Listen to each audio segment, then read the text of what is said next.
So why don't we dive into the real motive behind the climate change narrative, which is, unsurprisingly, the construction of a new economic system. You see, this strategy involves shifting to a carbon-based currency. It's quite logical if the aim is to control people, given that everything we do produces carbon.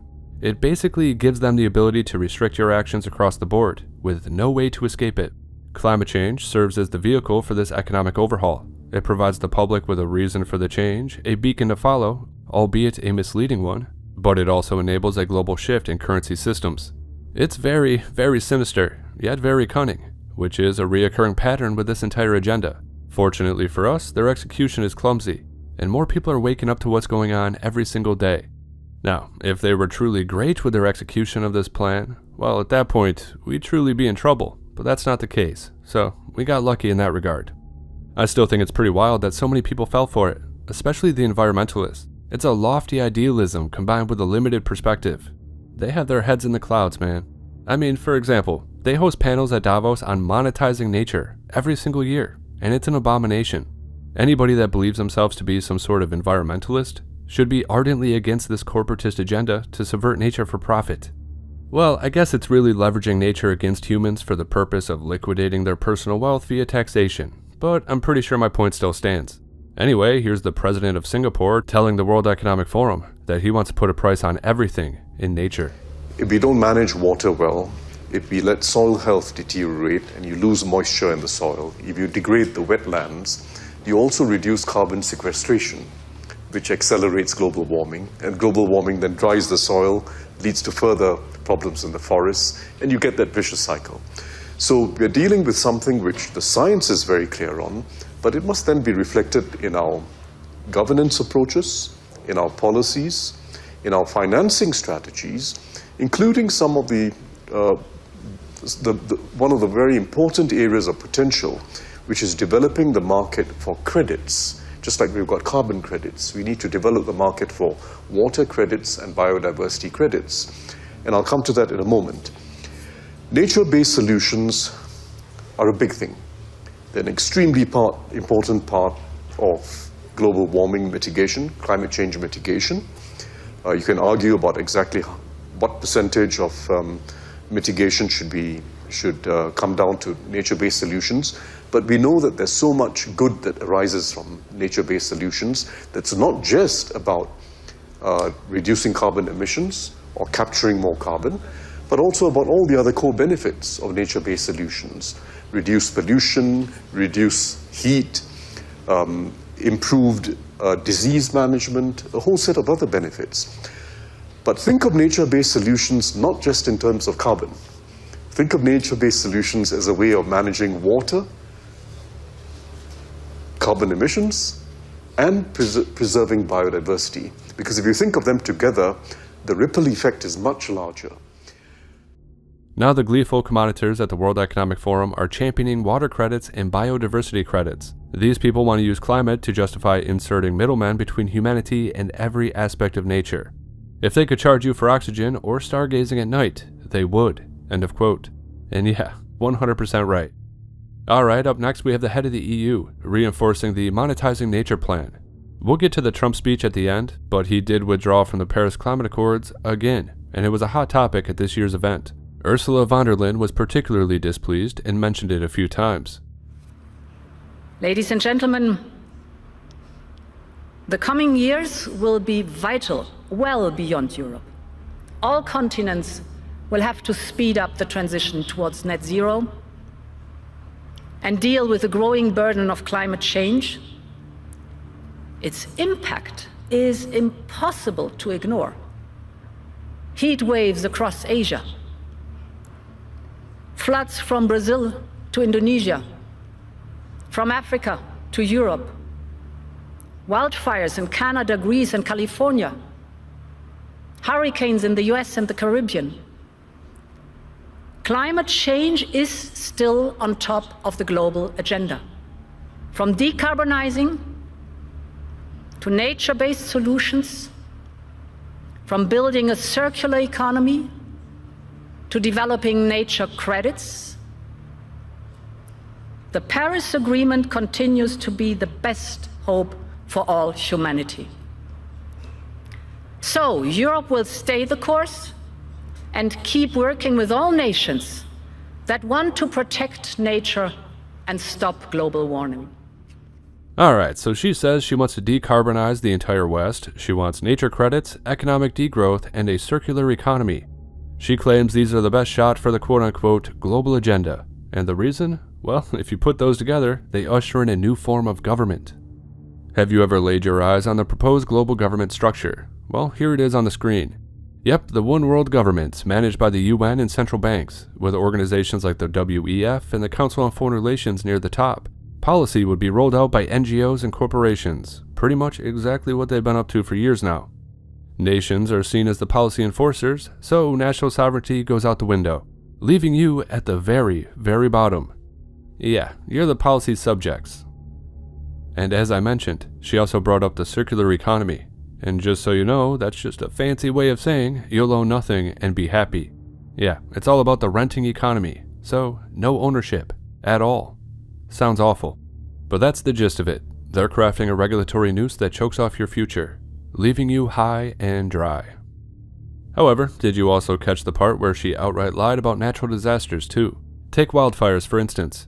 They create a problem through either incompetence or intentional sabotage, and you can decide which camp you're in on that one.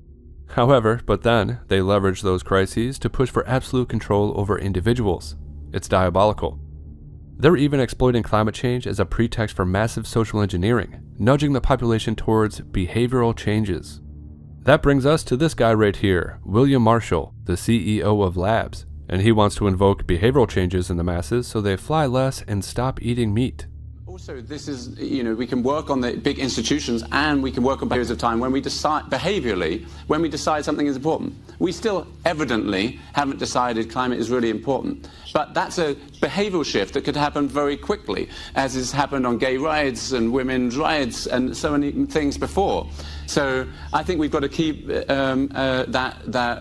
shouting about it until we make those changes. And I think that we could see a big change very quickly in behavior, like flying less or eating less meat and other changes that you can do very simply that have a huge impact on our climate. Now, naturally, none of this applies to the rich because they want to create carbon markets, in which rich people can simply pay a fee directly to the government and continue living their lavish lifestyle. They call it offsetting carbon. It's a classic two-tiered society. They spin it by saying, hey, poor people could sell their surplus carbon to the rich and make a little bit of extra money. Isn't that great? Eh, not really. So you could be living in a shack with no frills whatsoever, saving up your carbon credits to then sell them on the market to someone like Bill Gates or Selena Gomez. Yeah, so they can jet off to Italy and pick up some Balenciaga bags or some shit, I don't know. But anyway, you get the picture. Not great. But let's move on to digital ID, where plans for censorship and CBDCs loom large. Just keep in mind, these three agenda items are connected, all hinging on the digital ID system to exert total control over our lives. So why don't we start with the EU Commissioner talking about his plans for a digital ID system throughout Europe, a move that could well be the linchpin for a whole new era of surveillance.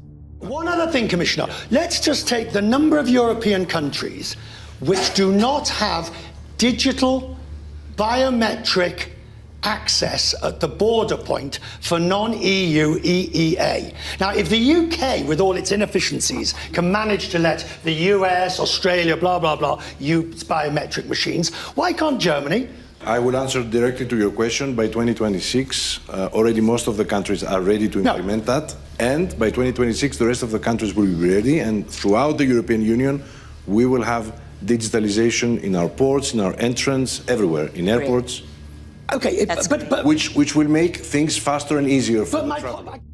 So by 2026, just 1 year from now, they're aiming to have biometric IDs logging your every move at all points of entry, all airports, and undoubtedly all businesses in the future. He sells it under the guise of convenience. But beware, because at some point, the convenience you demanded will become mandatory for everything. And why do I say that? Well, here's the kicker. Digital ID is the backbone that ties your everyday activities directly to the prying eyes of the government. In a bit, we're going to watch a clip where the head of the EU Central Bank practically claims that the government's going to safeguard your privacy. But here's the reality. The government is the biggest threat to your privacy. Simple as that. Yeah, the digital ID system is the dark heart of our modern dystopia. the core of a massive surveillance system, silently collecting your personal data from government files, shopping habits, internet history, location tracking, and to monitor social media too. It's also going to be woven into the very fabric of smart cities, notably within the C40 Global City Agenda. It's going to ensure that you're always under watch, no matter where you go. This ID links straight to your finances too, enabling the government to levy fines and deduct them directly from your account for any so-called violation under the sun. It's basically a digital leash, with the ability to drain money from you at the flick of a switch. It's a chilling prospect, this omnipresent oversight, but I want to focus on censorship for a moment. The European blueprint for digital ID mandates a chilling integration with social media, explicitly aiming to destroy anonymity. This system ensures that any speech deemed unacceptable is immediately tethered to your real identity, enabling swift, direct punishment under their subjectively enforced speech regulations. With their subjective criteria for what constitutes the dreaded misinformation, the potential for exploitation is real. In fact, it's expected. We've seen it already. They are tyrants, and it's on full display, so there's no need to sugarcoat it. Now, in this new paradigm of control, those who dare to voice dissent or challenge authority could be systematically targeted, deplatformed, or worse. As an example, take this speech from the Prime Minister of Spain. First, I propose putting an end to anonymity on social media. In our countries, no one can walk the streets with a mask on their face or drive a car without a license plate. No one can send packages without showing an ID or buy a hunting weapon without giving their name. And yet, we are allowing people to roam freely on social networks without linking their profiles to a real identity. This paving the way for misinformation, hate speech, and cyber harassment, because it is facilitating the use of bots, and it is allowing people to act without being held accountable for their actions. Such an anomaly cannot continue. In a democracy, citizens have the right to privacy, not to anonymity or impunity, because with those two, social coexistence would be impossible.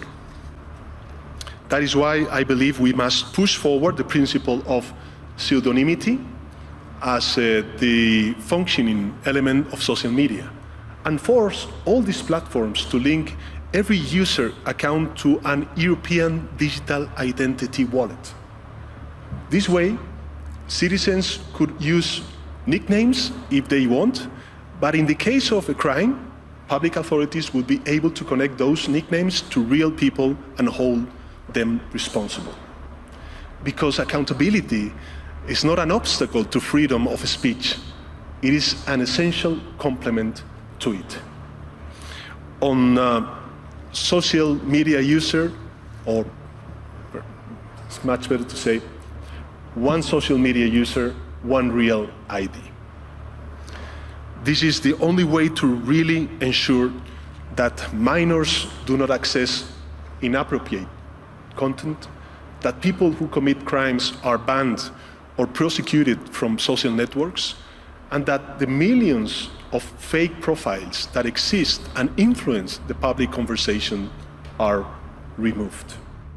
And I quote, "We are allowing people to roam freely on social networks," end of quote. What a crazy thing to say, man. But I would also like you to remember that digital ID is the first step the Chinese government took to build a social credit system, and Europe is trying to follow suit. It's the same exact playbook. This entire agenda is based upon obedience or compliance, and the punishment is baked into the very foundation of it. But believe it or not, that's just scratching the surface, because it all gets much more sinister when you think about it in terms of the Internet of Bodies or transhumanism. In the end, years and years from now, they want everything connected to a single implantable device that will hold your digital identity, your health data, and your CBDCs. And in turn, your quote-unquote identity will include everything that can be known about you through surveillance via implanted biosensors. Your computer, smartphone, GPS, social media, online searches, purchases, spending habits, all of it. Algorithms are then going to decide what you can and cannot do based on who you are. And the thing is, They might know you better than you know yourself. However, we're not going to get off on a tangent. We have more clips from Davos. Let's move on to the head of the European Central Bank. Recently, she attempted to debunk conspiracy theories about digital ID and CBDCs. So let me show you the clip, and then I'll prove to you she's lying. And if we manage to make sure that privacy is protected, not anonymity, but privacy is protected, and we can address all the conspiracy theory that abounds about this, as if, Big Brother was going to suddenly determine what you buy, when you buy it, and how restricted it should be, then I think it would be characterized as a success. That's how I see it. Let me also maybe give you an idea about the timetable, because while a lot of work has been done in the last 3 years in terms of exploring,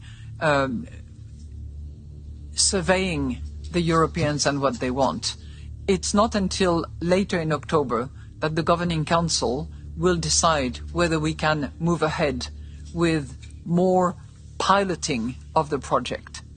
And it's not yet out there, because the pilot will probably take us another 2 years at least before it's,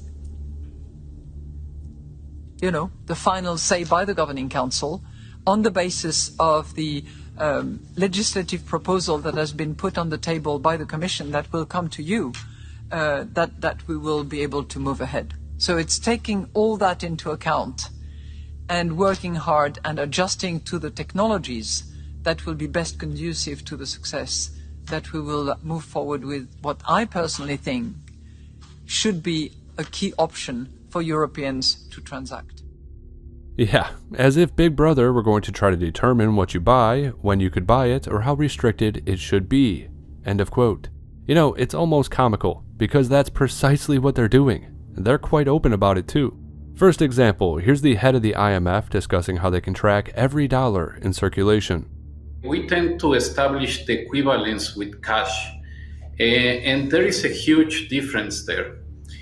For example, in cash, we don't know, for example, who's using a $100 bill today. We don't know who is using a 1,000 peso bill today. A key difference with the CBDC is that central bank will have absolute control on the rules and regulations that will determine the use of that expression of central bank liability. And also, we will have the technology to enforce that. Alright, so they have the ability to track everything that happens in the global economy, right down to individual purchases. And that's nothing surprising. That's the blockchain. However, the next level of surveillance includes carbon. They aim to monitor carbon emissions on a personal level. To achieve that, they need constant 24/7 surveillance of nearly everything you do. Right? So how are we going to do that? That's like a daunting number, and we've committed to do that. So from a consumer standpoint, at billion consumers, we're developing, through technology, an ability for consumers to measure their own carbon footprint. What does that mean? That's where are they traveling? How are they traveling? What are they eating? What are they consuming on the platform? So individual carbon footprint tracker.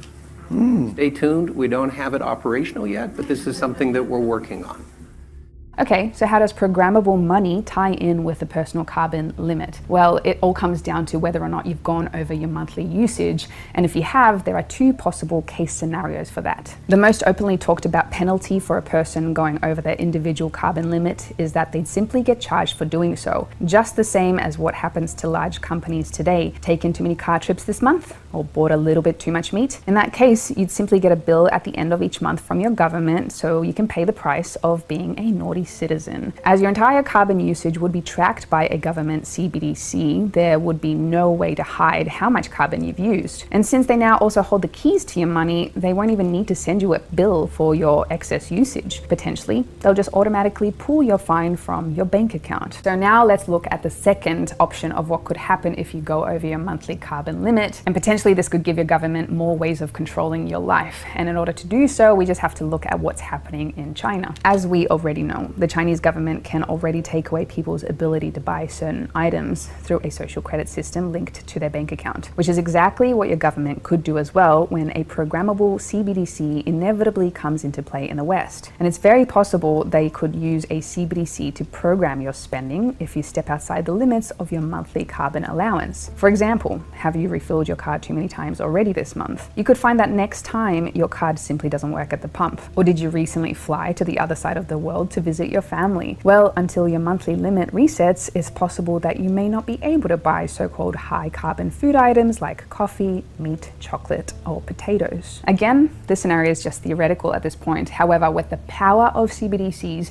it would be very easy for governments to control your money in this way and to literally be able to cut you off from buying certain things you want to buy because you've exceeded your monthly carbon limit. In short, this could really be the perfect tool in order to control the daily choices of a society, and it would be in the hands of the people at the top. High carbon output equals higher prices, but it also provides them a sort of plausible deniability.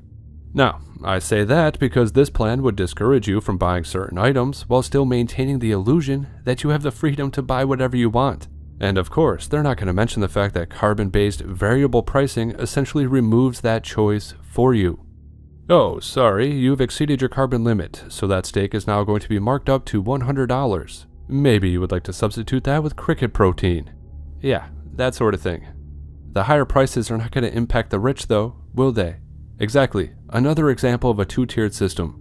And this all ties into that clip I showed earlier, where they're discussing methods to force behavioral changes in a way to deter people from buying meat. This is the mechanism.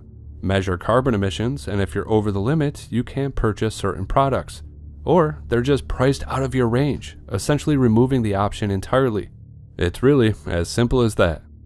And this right here is why they're in love with the programmability feature of CBDCs. It allows them to monitor and restrict your purchases based on your behavior. And the head of the EU Central Bank dismissively says, as if Big Brother wants to do that. Yeah, that's actually the entire point of this agenda, to do exactly that. If you think about the benefits of digital money, there are huge potential gains. It's not just about digital forms of physical currency. You can have programmability, units of central bank currency with expiry dates. You could have, as I argue in my book, a potentially better and some people might see it, or a darker world where the government decides that units of central bank money can be used to purchase some things, but not other things that it deems less desirable. In summary, if we can steer clear of the digital ID system, we can sidestep many of the dystopian features of this quote-unquote new society. The entire foundation of their proposed system hinges on that aspect. It's central to the entire surveillance control network. Avoid digital ID, and possibly avoid the techno-dictatorship.